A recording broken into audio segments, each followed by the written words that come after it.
چلی آرام سے ہم بیٹھے ہوئے اندر شیشے توڑ کے اس طرح اٹیک کیا اندر جس طرح کوئی پاکستان کا سب سے بڑا دہشت گرد اندر بیٹھا ہوا تھا. میں حیرت میں بیٹھا ہوں کہ یہ کر کیا رہے ہیں. کہ ہم نے کبھی کہا ہے کہ اگر آپ ہمیں وارنٹ دکھائیں. اور لیکن وہ رینجرز کا کیا کام تھا؟ یہ تو پولیس کو آنا چاہیے تھا. فوج کا یہ کام تھا کرنے کے لیے. اور اس کے بعد دروازے توڑ کے لوگوں کو مارا، زخمی کیا انہوں نے، میرے سر پہ مارا انہوں نے.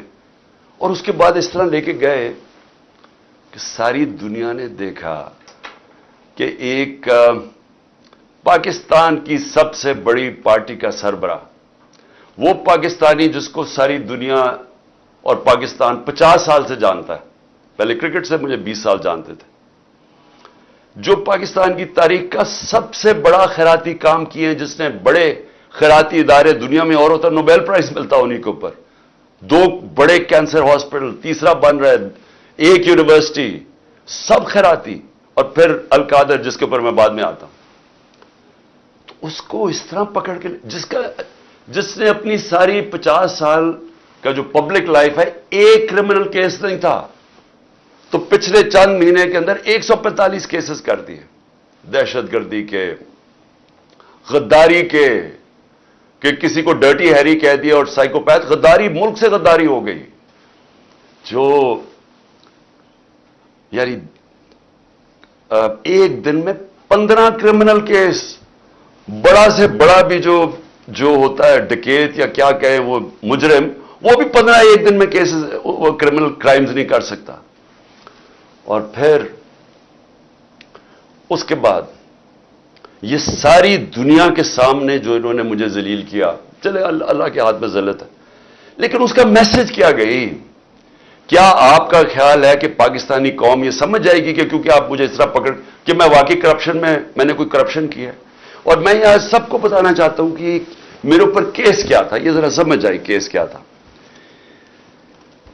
میں نے فیصلہ کیا کہ جب میں پرائم منسٹر بنا کہ میں نے اس ملک کے اندر سیرت نبی کو پروموٹ کرنا ہے، کیونکہ ہماری اخلاقیات تباہ ہو چکی ہے، ہماری مورالٹی گر چکی ہے. مورالٹی گری ہوئی ہے تو اس طرح کے چور و چکے سارے ملک کے اوپر بیٹھے ہوئے ہیں. ایک سے ایک بڑا مجرم، جرائم پیشہ آدمی آج ملک کے اوپر بیٹھ گیا ہے. تو جب آپ کی ملکی اخلاقیات ختم ہوتی ہے، ملک تباہ ہو جاتا ہے. میرا القادر یونیورسٹی کا مقصد بنانے کا تھا کیا؟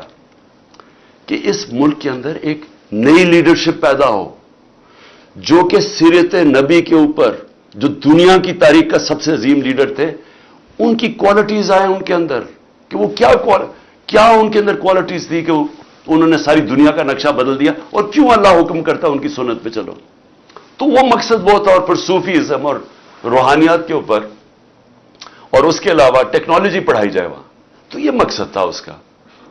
تو یہ فیصلہ ہوتا ہے دسمبر میں، دسمبر 2018. یہ ذرا آپ سنتے رہیں.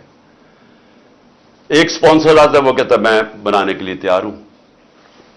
آپ کو پتا ہے کہ اس وقت میں ایک کینسر ہاسپٹل جس کا خسارہ 9 ارب روپیہ ہے ہر سال کا، 75% کینسر کے مریضوں کو مفت علاج دینے کا.